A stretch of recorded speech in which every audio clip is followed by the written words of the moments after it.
Lo primero que todo el mundo aquí, en su gran mayoría quizá, se está preguntando, ¿y en qué consiste esto de la neuroeducación? Vamos a empezar por decir qué no es la neuroeducación. Y lo primero que tenemos que afirmar, que tenemos que dejar muy claro, que la neuroeducación no es una teoría especulativa, no es una doctrina más ahí en ese gran universo de retazos que muchas veces los educadores a lo largo de nuestra formación docente vamos coleccionando, vamos articulando y vamos exprimiéndole sus herramientas para llegar a dar nuestras clases, hacer nuestra mediación pedagógica y antes de eso a realizar o a diseñar nuestros planeamientos. No es una teoría especulativa más, ¿verdad? Y cuando hablo de teorías especulativas, vale decir que las teorías en una buena parte, en una gran mayoría, son especulativas. Es decir, necesitan su correlato práctico para llevarlo a comprobación en el aula. El caso del constructivismo, el caso del conductismo, el caso de la escuela nueva, tenemos por ahí las corrientes humanistas, en fin, un montón de teorías que poco a poco han ido brindando a las escuelas de formación docente todo un corpus de conocimiento para tener un referente desde dónde abordar la educación, desde dónde concebir qué es una clase, qué es un planeamiento y llevarlo luego a la práctica. La neurociencia no se posiciona de ese lado del conocimiento especulativo. Como su nombre lo indica, es una ciencia. Y en este caso, tendríamos también que ser justos. La neurociencia tiene aplicaciones en un abanico inmenso de posibilidades. Vean que ahora se habla de neuromarketing, podemos hablar de neurolingüística, podemos hablar, incluso hay corrientes, me atrevería a llamarlas pseudocientíficas, como la programación neurolingüística, que no viene siendo exactamente una ciencia, pero viene relacionada, quiérase o no, con este universo de lo neurocientífico. Ahora esa palabra, o ese prefijo, más bien dicho, neuro, se ha venido a poner de relieve en el mundo de la educación por todo lo que la neurociencia ha logrado descubrir, ya no como un conocimiento, una teoría especulativa, sino como una ciencia exacta, como una ciencia comprobable, como una ciencia natural. Y aplicándolo a la educación, tendríamos que decir que la neuroeducación en sí es una ciencia transdisciplinaria o multidisciplinaria, si a alguien le gusta más el término, ¿verdad? Tenemos en el diagrama muy bien representado, yo espero que lo estén visualizando con toda claridad, cuáles son las principales ciencias, disciplinas que vienen a aportarle a este gran constructo, podríamos decir novedoso, que es la neuroeducación.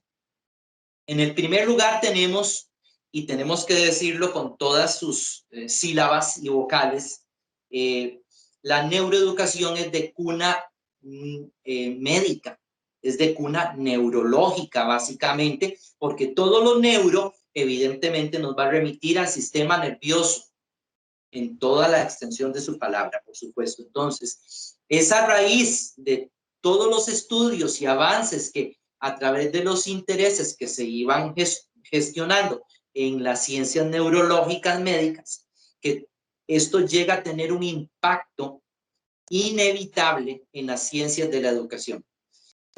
Concretamente de la neurología tenemos que señalar como les mencioné, nuestro centro de atención focalizado en el funcionamiento del cerebro y del sistema nervioso como tales. ¿Por qué? Porque el ser humano cuando llega a las aulas, sobre todo hablando de los actores del proceso educativo, tendríamos que reconocer que evidentemente nosotros no aprendemos con el estómago, no aprendemos con el hígado, no aprendemos con los riñones, sino que nuestro gran centro de comando para todas las funciones corporales, vitales, emocionales y demás, reposa justamente en el cerebro. Y el aprendizaje no es ajeno a esta afirmación. El aprendizaje es un fenómeno que sucede justamente en ese órgano.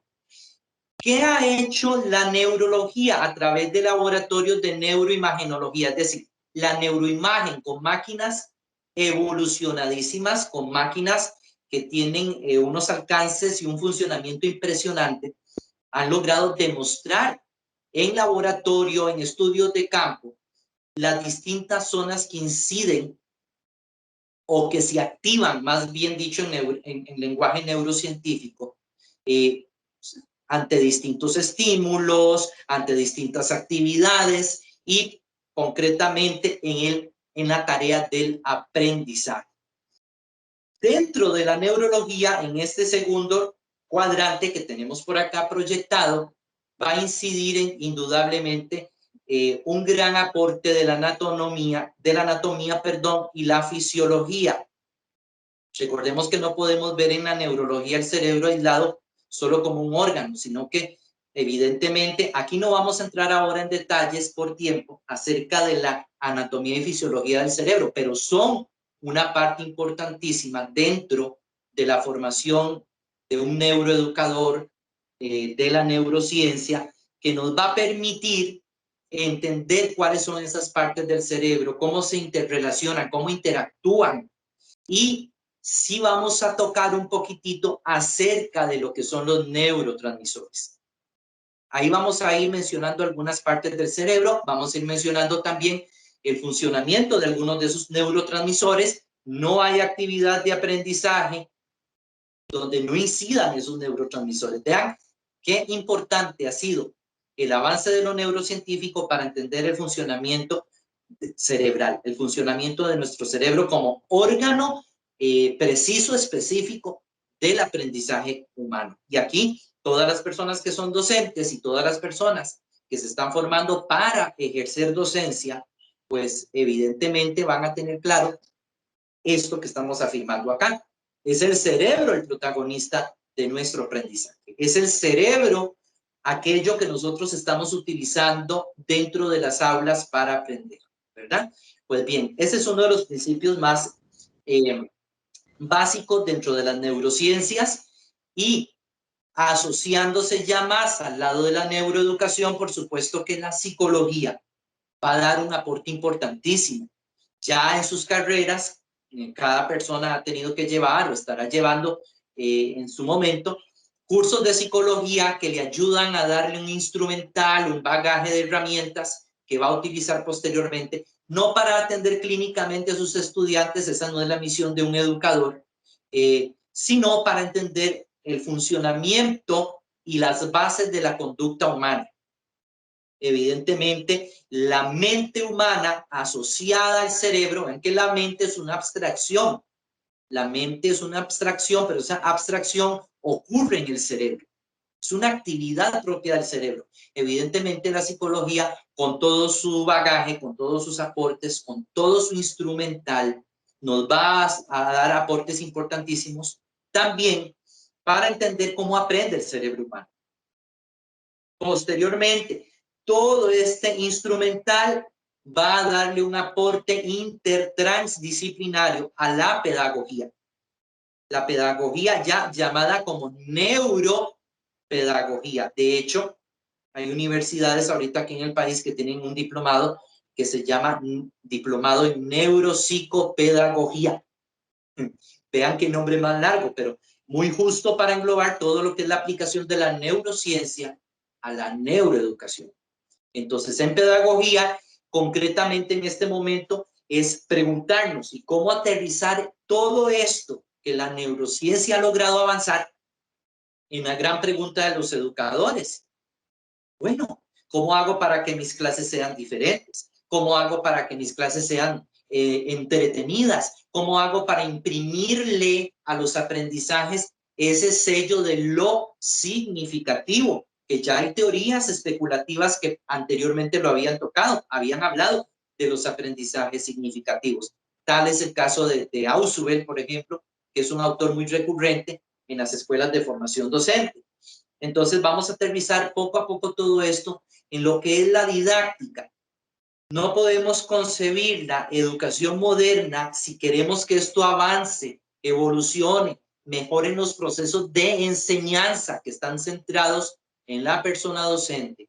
Si no repensamos toda la praxis pedagógica, si no repensamos esa pregunta de cómo optimizar mis clases para que sean significativas. O aquí no estamos hablando solo de los niños, aunque las imágenes remitían mucho a ese referente. Aquí estamos hablando también de adolescentes, estamos hablando de personas adultas, pero en el último de los casos la pregunta se mantiene invariable. ¿Cómo hacemos las personas docentes para que nuestro aprendizaje sea significativo? Y más yéndonos hacia adentro, más a profundo, tendríamos que cuestionarnos, ¿y qué es significativo? ¿Cuándo podemos decir que algo, en este caso un aprendizaje, resulta significativo para un ser humano? Todos y todas, cada uno de los que están acá presentes escuchando, tienen recuerdos significativos, experiencias significativas, emociones significativas frente a otras que no son significativas. Tenemos que pensar en esa oposición para empezar a imaginar y a conceptualizar qué es lo que hace el cerebro humano, cómo disecciona el conocimiento, la experiencia, para decidir qué nos resulta realmente significativo y qué no. Vayan ustedes pensándolo. Cuando una persona les resultó significativa, cuando un conocimiento, un aprendizaje se ha mantenido en el transcurso de mucho tiempo y ustedes pueden decir, sí, para mí fue significativo.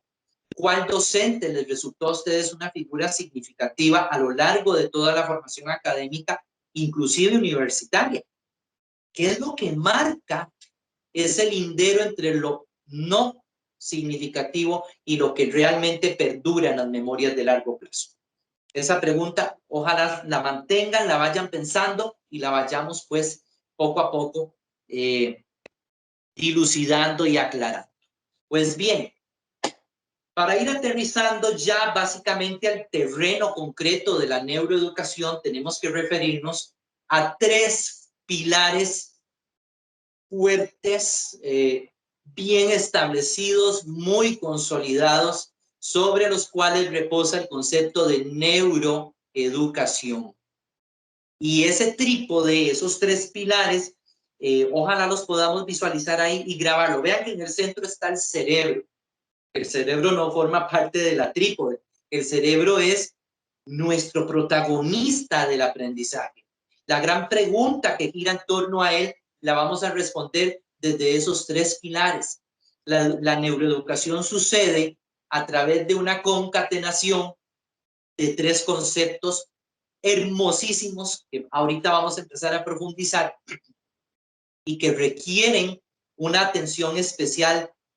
Escuchémonos muy bien, en nuestros procesos de planeación didáctica y de mediación pedagógica. Es decir, para traducirlo en muy costarricense, el planeamiento y la clase tienen que ir siempre atravesados, tienen que ir transversalizados por esos tres conceptos. ¿Cuáles son esos tres conceptos básicos en neurociencia, en neuroeducación? En el orden que los voy a decir justamente. Emoción, atención y memoria. Voy a reiterarlos y ojalá que esto haga eco en todos y cada uno de nosotros para irlo comprendiendo mejor. Vamos de nuevo. Quiero que esto quede muy, muy claro porque es de aplicación. O sea, yo tengo los conceptos en mi mente, pero tengo que llevarlos a la aplicación. En el momento en que estoy planeando y en el momento en que voy a ir al aula a concretar ese planeamiento que se va a traducir en una clase, en una praxis pedagógica de aula o de mediación a distancia, como está sucediendo en este justo y preciso momento. Emoción, atención y memoria.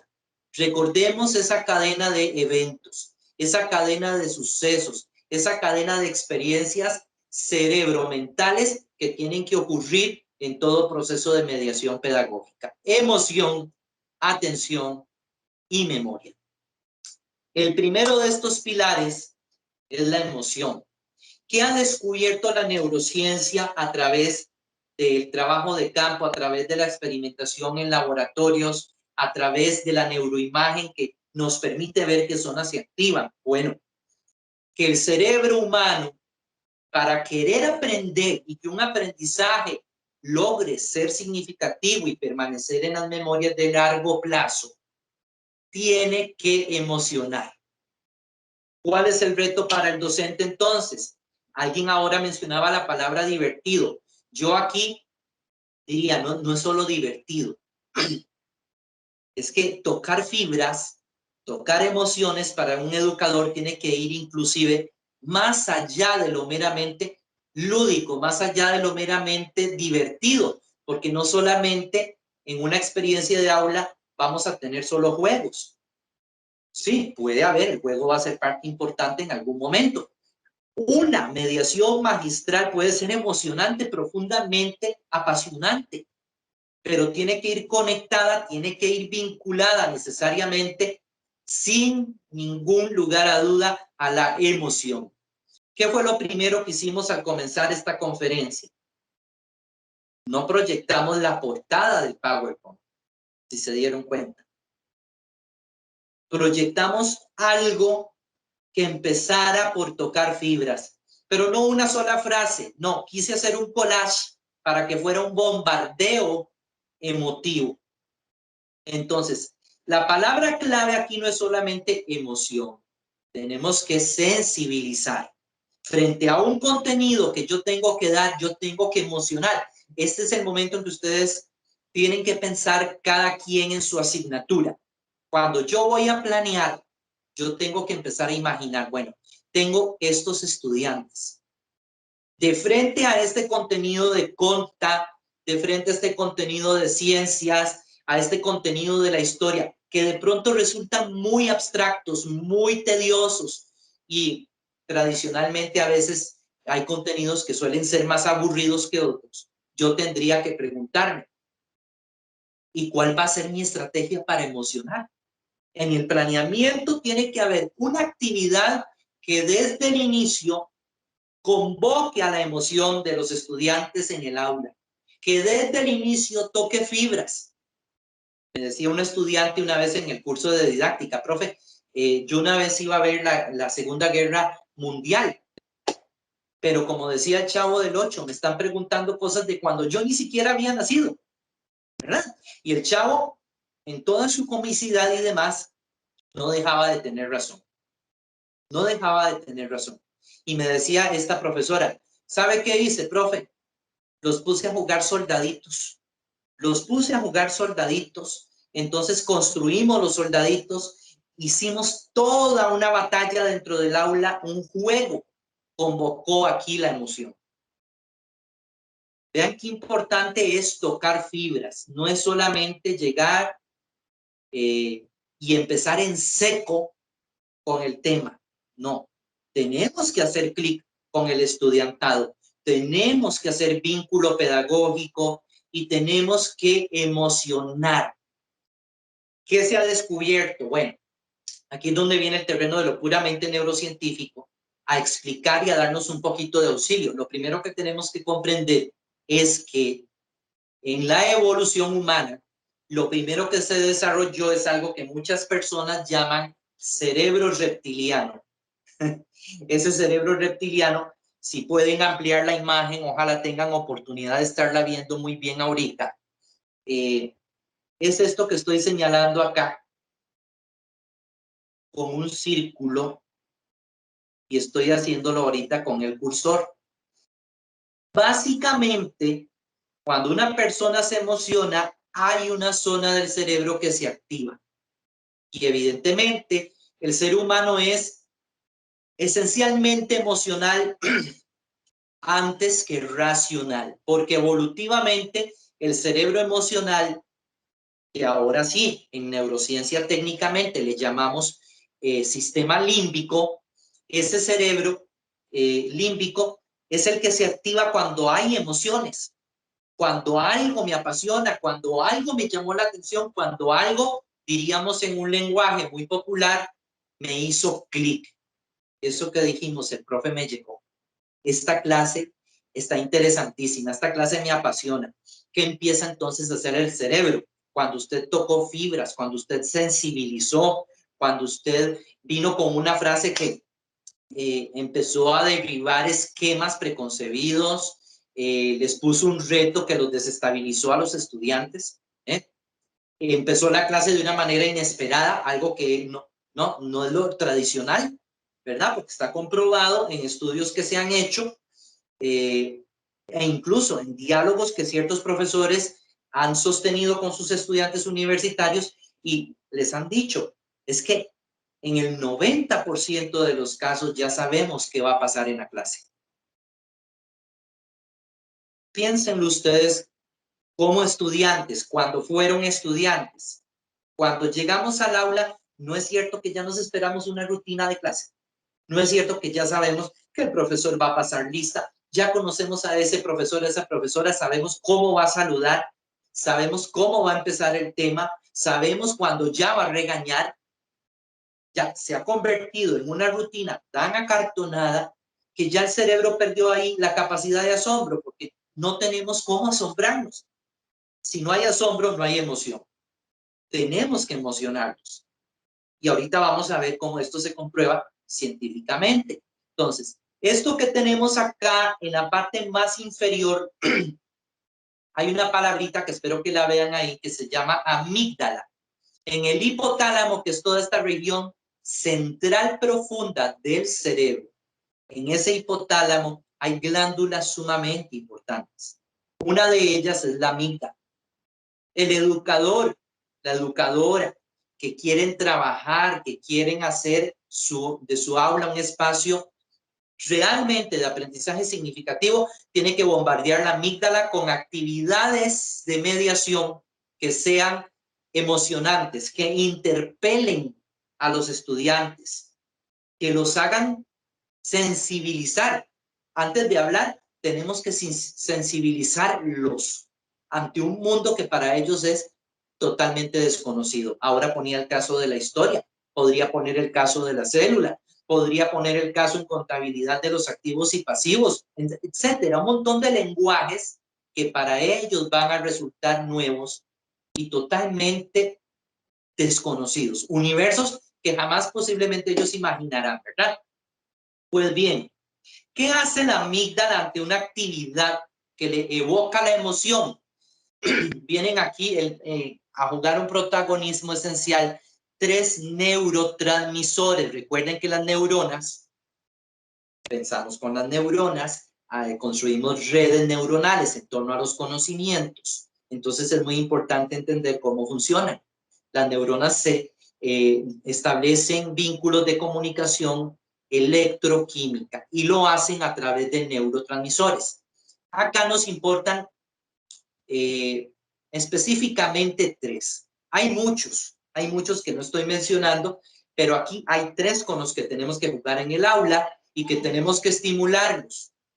Dopamina y oxitocina, que son neuroexcitadores, es decir, van a llevar al ser humano a sentir una serie de sensaciones muy placenteras, de mucha comodidad, de mucho estar bien. Y tenemos por acá la serotonina, que es un neuroinhibidor. Va a jugar un papel importantísimo de equilibrio de emociones. Vamos a entender rápidamente, para no entrar en un detalle muy técnico, ¿verdad? La dopamina es la hormona del placer, la hormona que el cerebro, despliega en grandes cantidades en momentos donde experimenta mucho placer, sensación de recompensa y pues evidentemente eso le va a generar una gran sensación de bienestar, pero una explosión grande de emociones, ¿verdad?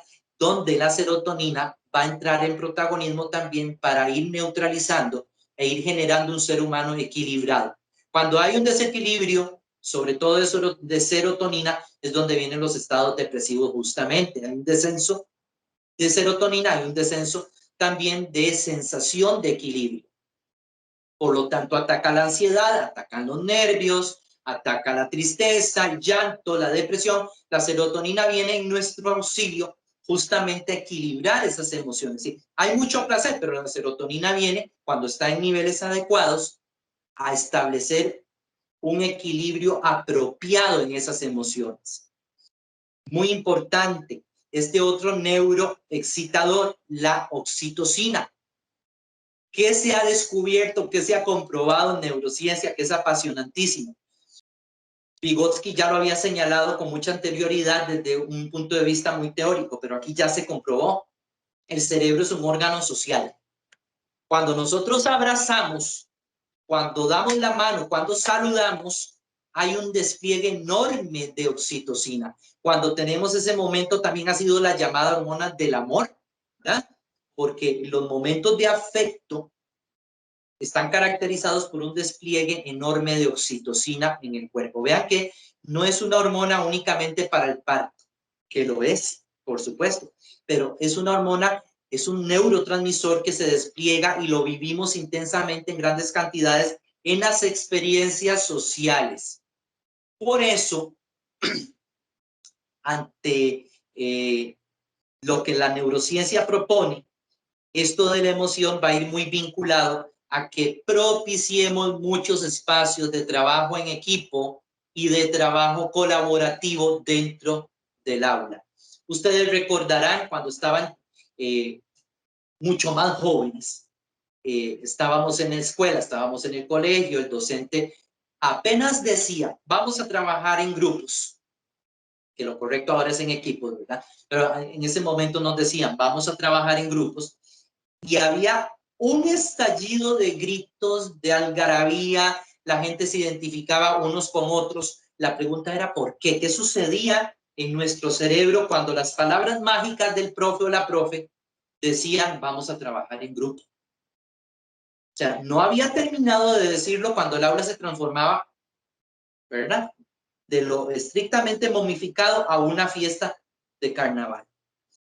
¿Cuál? ¿Qué pasaba en el cerebro en ese momento de esos niños, de esas niñas, de esos adolescentes? Incluso lo vemos en la U. No han dicho, el profe no ha dicho, trabajemos en grupos cuando ya todo el mundo está, ¿verdad? Haciéndose ojos y hay una emoción, el cerebro recupera esa sensación, no solo de recompensa, sino también esa sensación de voy a estar con el otro, porque el cerebro aprende con los demás, aprende en social, aprende en equipo, requiere esa conformación, ese sentido de pertenencia para poder potenciar el aprendizaje. Entonces, esta es una primera parte importantísima de esos tres pilares que estábamos viendo que vamos a requerir incentivar dentro del aula. Recomendaciones. ¿Cómo tocar emociones en el aula? Bueno, quiero que le prestemos mucha atención a este programador de lectura que tenemos acá. Desestabilizar esquemas. Atrevámonos a irrumpir en el aula cortando lo tradicional, rompiendo filas. Eso es lo primero que tenemos que hacer, eliminar, les digo yo a mis estudiantes en la U, la pedagogía de la nuca, cuando estemos en lo presencial. Generar la horizontalidad con un acomodo de aula distinto. Solo eso ya les impacta. El trabajar en medias lunas, en semicírculo, como ustedes gusten llamarlo. El introducir incongruencias. A veces ellos no se esperarían que yo, como profesor de español, llegue y les escriba en la pizarra algo como, y lo he hecho, es increíble, lo he hecho. Les pongo en la pizarra una diapositiva o con el marcador les escribo. La ortografía no sirve para nada. Por supuesto, yo mis adentro sé que estoy mintiendo, pero introduzco una incongruencia. ¿Qué es una incongruencia? Algo que violenta los esquemas concebidos por ellos en el aprendizaje anterior. Algo que ellos dan por sentado como una verdad absoluta. ¿Quién en su sano juicio espera a un profesor de español que escriba en una pizarra que la ortografía no sirve para nada? Bueno, Evidentemente esa mentirilla, entre comillas, les pone los ojos cuadrados. Inmediatamente se suscita el comentario, la habladera, el run run, como decimos acá en este país. Ya desperté la emoción. Ya toqué fibras con solo una frase que los desestabilizó. Eso se llama desestabilización cognitiva. Yo voy a violentar las verdades más dogmáticas a los que mis estudiantes están acostumbrados. Y ya ustedes verán, violentando esos esquemas, comienza la gente a vincularse, a participar. Mira, ¿qué es esto? Mira, ¿qué es lo que está diciendo este profesor? Inmediatamente se sienten interpelados y tienen que estar ahí en el momento. Lo mencioné anteriormente, optimizar el trabajo colaborativo y en equipo. Eso para la emoción es primordial, es inherente, es esencial. Ya no podemos seguir solo con filas. La pandemia ha venido en detrimento de esto en la presencialidad, pero bueno, esperemos que las cosas retornen a la normalidad y podamos echar mano de dinámicas colaborativas, que no solamente trabajar en equipos. Lo colaborativo va más allá, el generar foros, debates, donde la gente participe, interactúe, va a generar esa vivencia social del aprendizaje, que no es únicamente un profesor en todas las clases exponiendo. La clase no se va a limitar únicamente a lo magistral, que es necesario, que debe ser emocionante también, sino a esa vivencia también de interacción con los demás. Vean qué importante cómo esto va marcando el cerebro. ¿Qué tenemos que hacer? Sensibilizar también ante los contenidos. No pensemos que ellos van a ser especialistas, que ellos van a tener la misma pasión, el mismo interés, el mismo conocimiento que tengo yo por la materia. Tengo que tocar fibras ante universos que para ellos son desconocidos. ¿Qué puede resultarnos mucho ahí? Bueno, las reflexiones, los videos, las frases, ponerlos a ellos a pensar, ponerlos a ellos a analizar antes de entrar con el contenido, como decimos acá, en seco. Vamos a tener que trabajar conscientemente en nuestros procesos de planificación didáctica, esa etapa que yo les digo siempre a mis estudiantes, y aquí está la profe Xiomara, que no me deja mentir. La planeación tiene que tener un momento inicial que debe contemplar dos aspectos primordiales. Ahí está Xiomara, que me puede reforzar. La parte de evaluación, que en ese primer momento debe ser diagnóstica. Todo docente debe hacer diagnosis. A ver, ¿cuál es el terreno? ¿Qué tan afincados están mis estudiantes en ese terreno? Pero aparejado a ese proceso de diagnosis, debe haber siempre una primera actividad de mediación para tocar fibras. Tengo que emocionarlos, tengo que ponerlos a ellos de frente a un panorama que posiblemente ellos van a cuestionar. Por eso había una imagen al principio en el collage y decía, ¿para qué sirve esto? Bueno, la sensibilización, la emoción, muchas veces le va a permitir al estudiante entender que debe posicionarse frente a aquel conocimiento que va a adquirir porque le va a resultar importante para la vida o porque impactó a la humanidad en algún momento o la impactará. Otro aspecto importante para la emoción, aprender haciendo. Esto es primordial, que empecemos a romper esquemas ya muy acartonados, muy concebidos dentro de la educación tradicional. Todavía, increíblemente, en las aulas vemos docentes dictando, cuando el dictado debería ser solamente una diagnosis para la materia de español. Nada más, no puede ir más allá de eso. Pero vemos gente que dicta toda una clase, páginas completas, llena pizarras para tener a los estudiantes en silencio y copie y copie y copie durante 2, 3 lecciones seguidas, o trabajando y delegando toda la praxis pedagógica en un libro. ¿Ok? Vean que eso es muy tradicional y lo hemos vivido y lo hemos visto. A los muchachos, a los niños, por eso teníamos la imagen de la planta al principio, tenemos que incentivar ese aprendizaje haciendo. El cerebro aprende haciendo. Y es tan significativo aprender haciendo que yo tendría que preguntarles a ustedes, ¿pueden recordar en este momento cuando aprendieron a andar en bicicleta, cuando aprendieron a manejar carro, cuando aprendieron a amarrarse los cordones, cuando estábamos pequeñitos, pequeñitas? Y yo les garantizo, nadie se le echó un manual para amarrarse los cordones y no se olvidó el procedimiento. Nadie se leyó un manual para la parte práctica del manejo de un carro. ¿Cuál doctor o cirujano en su sano juicio va a aprender a hacer cirugías atenido a un manual? No, se aprende haciendo, y el cerebro, que tiene esa capacidad increíble de moldearse a sí mismo con el conocimiento y el aprendizaje, poco a poco va insertando a sus redes neuronales de memorias a largo plazo esos aprendizajes que hizo o logró haciendo, logró a través del proceso vivencial. Tenemos que incorporar a la clase más actividad vivencial. Yo les recordaba una vez a mis estudiantes en didáctica, bueno, la pizarra de matemática llena de ecuaciones, fórmulas de perímetros, fórmulas de área. ¿A cuántos nos sacaron del aula para ir a medir el área y el perímetro de la cancha de fútbol del colegio? ¿A cuánto nos pusieron con reglas y con otros instrumentos a medir?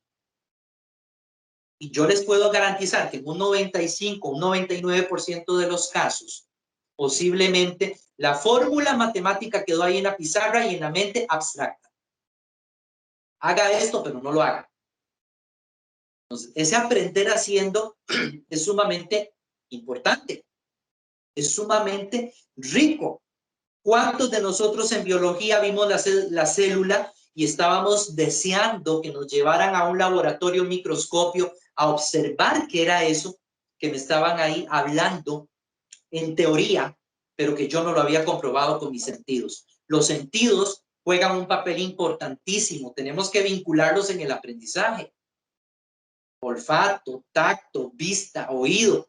No es como lo pretendían muchas personas con los benditos estilos de aprendizaje, que la gente decía, yo soy auditivo, yo soy visual. No, no. El cerebro requiere que usted incorpore lo visual, lo auditivo, lo táctil dentro del aula para poder aprender de manera significativa. Eso es otra cosa. Tenemos que trabajar esas teorías que nos han venido y que las hemos dado por sentadas desde un punto de vista neurocientífico ya mejor comprobado. Un último elemento que ahora lo mencioné un poquito por encima, el sorprendizaje. Sorprender al estudiante. Romper el esquema. No todas las clases pueden ser iguales, no todas las clases podemos darnos el lujo de que ya nuestros estudiantes sepan que nosotros somos tan rígidos, tan acartonados, que ya nos predicen, ya saben qué va a pasar. Entonces, ya por ahí el cerebro comienza a desviarse. No, tenemos que sorprender.